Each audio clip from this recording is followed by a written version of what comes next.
भगवान ने द्रौपदी के चीर बढ़ाया, रक्षा की। क्यों? द्रौपदी थक गई होती, परेशान हो गई होती, उसका खुद का विश्वास टूट गया होता तो ये सब नहीं होता। इसीलिए आप अपने विश्वास को जब बनाए रखते हैं तो आपके साथ भगवान खड़ा हो जाता है, तो आपको फिर विजयी कराता है। इसीलिए आप सबसे बड़े वीर कब कहलाते हैं? जब आप सहन करने वाले बन जाते हैं, तब आप वीर कहलाते हैं। देखिए, बड़े से लोहे को काटने के लिए एक छोटी सी छेनी का प्रयोग किया जाता है। अब बताओ, नीचे भी बड़ा लोहा और ऊपर से भी बड़ा ही कूट रहा है, छेनी बीच में पिच रही है। इतनी उंगली भर छेनी बीच में है, ऊपर से हथौड़ा घन पड़ रहा है, नीचे बड़ा लोहा है। इतने बड़े लोहे को काटना है और ऊपर से इतने बड़े लोहे को सहन करना है। ये सहन करते करते करते करते उसने लोहे के टुकड़े टुकड़े कर दिए, पर छेनी का कुछ नहीं बिगड़ा, क्योंकि वो अपने कॉन्फिडेंस में बनी रही, काम करती रही। इसीलिए छेनी ने सारे लोहे को छन्न छन्न कर दिया। इसीलिए छेनी पूजती है। विश्वकर्मा जयंती में छेनी की पूजा होती है, ना कि गाटर की पूजा होती है। गाटर की पूजा नहीं होती है, छेनी की पूजा होती है। जो चोट को सहन कर लेता है, अपने कार्यों को बरकरार करता है, उसकी पूजा होगी। ये आपको सिखाया जा रहा है।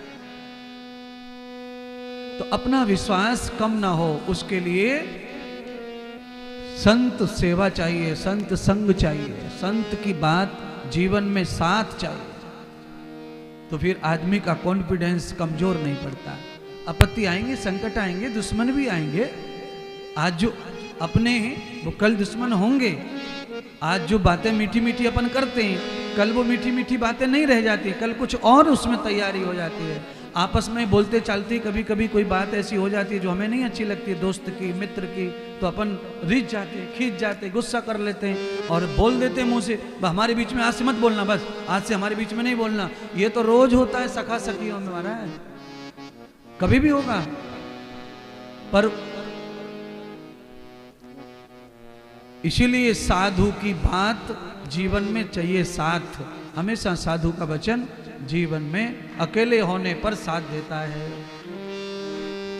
द्वंद्वकारी का कल्याण हो गया कथा श्रवण करने से। भागवत का महत्तम यह है कि भागवत से 4 पुरुषार्थ प्राप्त होते हैं श्रोता यजमान को, और उनके पितरों का उद्धार होता है और प्रेत का भी उद्धार होता है।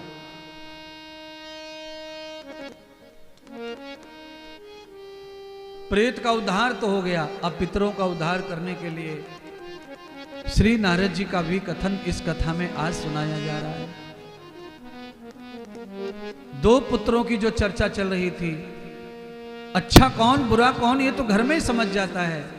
कैसे अच्छा कोई बनेगा, कैसे बुरा बनेगा, ये आप पूरा क्लियर समझ गए। अब आइए नारद जी की कथा सुने, नारद जी का महत्तम सुने। नारद जी ब्रह्मा जी की संतान है और देवताओं के साथ नारद जी का भी आगमन धरती पर हुआ। अब इंद्र देवता हैं और वो भी राजा हैं। नारद जी राजा नहीं है देवताओं के, नारद जी छोटी पोस्ट पर ही हैं देवता। पर इंद्र राजा होके भी जो नहीं पाया वो नारद जी ने पा लिया, यश।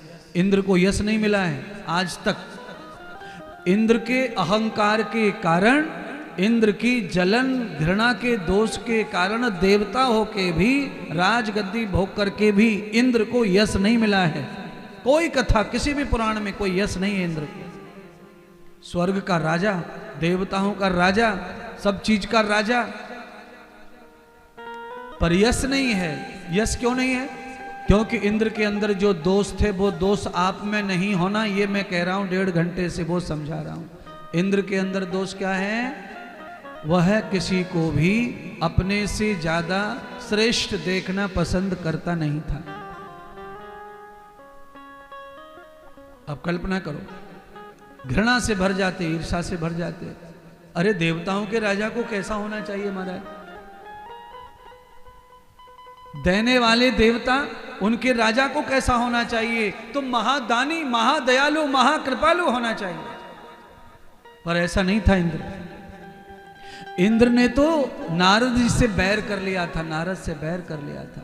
श्री राम कथा में, रामायण में भगवान विष्णु शिव जी से आशीर्वाद लेकर के नारद जी काम पर विजय प्राप्त करने के लिए चले गए, तपस्या करने के लिए।